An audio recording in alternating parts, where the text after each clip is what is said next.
안녕하세요. 맨디쌤의 심리학 이야기의 맨디쌤입니다. 자존감이 낮은 사람은 자기 자신을 싫어하거나 무관심합니다. 반대로 자존감이 높은 사람은 자기 자신을 좋아하고 가치 있게 평가하며 많은 관심을 갖고 있죠. 자존감을 높이는 과정은 결국 나 자신을 싫어하거나 자신에게 무관심한 상태에서 벗어나 자신에 대해서 관심을 갖고 가치를 발견하고 인정하며 자신을 사랑하는 과정이라고 볼 수 있습니다. 물론 여기서 자기 자신을 싫어하는 이유를 없애는 것도 중요한데 이번 영상에서는 무관심에서 벗어나는 방법을 다루겠습니다. 나 자신에 대한 사랑은 타인에 대한 사랑을 하는 것과 별반 다르진 않습니다. 이 영상을 보고 있는 여러분들 한번 기억을 떠올려 보세요. 여러분들이 사랑했던 그 사람은 어떤 과정을 거쳐서 그 사람을 사랑하게 되었나요? 물론 상대의 외모, 특정 매력에 끌려서 그 사람을 좋아할 수는 있겠지만 그보다 더 깊은 감정인 사랑은 그 사람이 누군지 잘 알 때여야만이 가능합니다. 우리가 누군가를 사랑하는 과정은 그 사람에 대해서 깊게 알게 되고 매력을 느끼고 표현을 주고받으면서 진행되니까요. 우리는 스스로를 사랑하기 위해서도 이러한 과정을 거쳐야 합니다. 이때 사람들은 자기 자신을 사랑해야 된다, 스스로에게 관심을 가져라 라는 말들을 많이들 하지만 항상 그 거대한 메시지에만 머무르는 경향이 있습니다. 다시 말해 어떻게 사랑하고 어떻게 관심을 갖는지를 구체적으로 알려주는 경우는 많지 않죠. 이에 이번 영상에서는 나 자신을 사랑하기 위해 좋아하는 법을, 좋아하기 위해 나 자신에게 관심을 갖는 법을 다뤄보도록 하겠습니다. 이 방법은 1단계와 2단계로 나뉘는데요. 1단계는 심리상담사인 티나 길버트슨의 글 Getting to Know Yourself를 참고했고 2단계는 1단계를 응용한 맨디쌤의 추가 활동입니다. 1단계 좋다, 싫다. 당신의 선택은? 나 자신에 대한 관심을 갖는 가장 간단한 방법은 호불호 평가를 매 순간 진행하는 것입니다. 구체적으로 여러분들에게 일어난 사건, 마주하는 경험, 사물에 대해서 좋다, 싫다 두 가지 답 중 하나의 답을 고르는 것이죠. 이를테면 이 영상을 보신 여러분들도 판단을 내릴 수 있을 것입니다. 이 영상을 보는 것이 좋다라고요. 제발. 그리고 아침에 먹은 커피가 좋다, 싫다라고 평가할 수도 있을 거고 저녁 휴식 시간에 이 영상을 보고 계시다면 이 저녁 휴식 시간이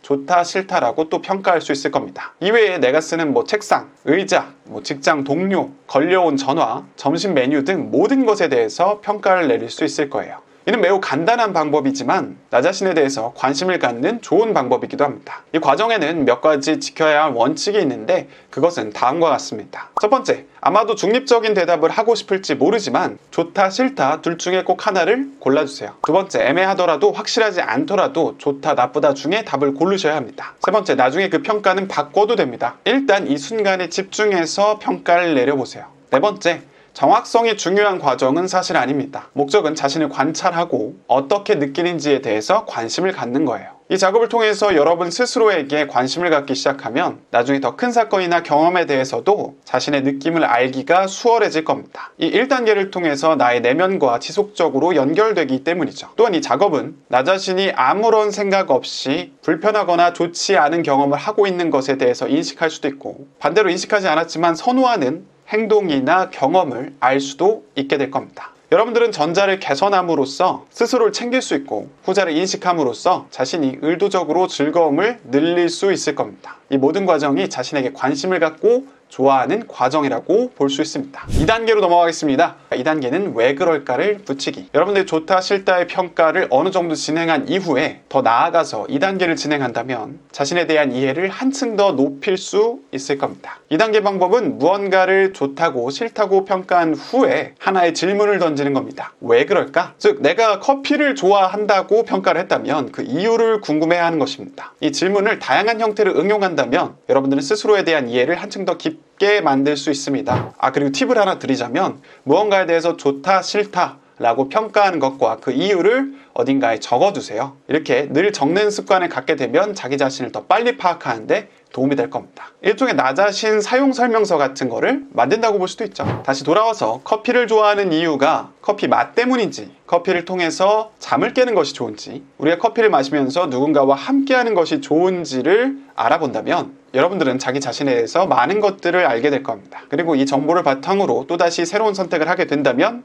여러분들은 스스로를 좋아하고 자기 자신에게 더 좋은 경험들을 선사할 수 있을 겁니다. 이를테면 다음과 같죠. 커피를 좋아하는 이유가 맛 때문이라면 고소하고 따뜻한 다른 음료를 찾아서 나의 취향을 더 확인할 수도 있을 거고 커피를 좋아하는 이유가 잠에서 깨는 것이 좋아서라면 사실은 잠을 잘 못 자고 있을 수 있으므로 수면을 개선할 방법을 찾고 잠이 깨는데 도움이 되는 다양한 방법들을 알아보는 데 시간을 쓸 수도 있을 겁니다. 이 모든 과정이 자기를 존중하는 과정이고 자존감을 높이는 과정이라고 볼 수 있죠. 지금 이 순간부터 질문하기. 만성적인 불안과 두려움, 걱정과 무력감, 공허감은 자존감이 낮은 것에서 시작하는 것일 수 있습니다. 이는 곧 자기 자신을 사랑하지 않는 데서 오는 것이고, 여러분들은 이러한 부정적인 감정들에서 벗어나 편안하고 자신감을 얻기 위해 자기 자신을 사랑해야 합니다. 네, 오늘의 영상은 여기까지입니다. 이번 영상을 통해 자기 자신을 사랑하기 위한 아주 기초적인 단계에 대해서 알려드렸는데요. 여러분들은 이 영상을 좋아하시나요? 싫어하시나요? 그리고 그 이유는 무엇일까요? 좋아하신다면 좋아요를 눌러주시고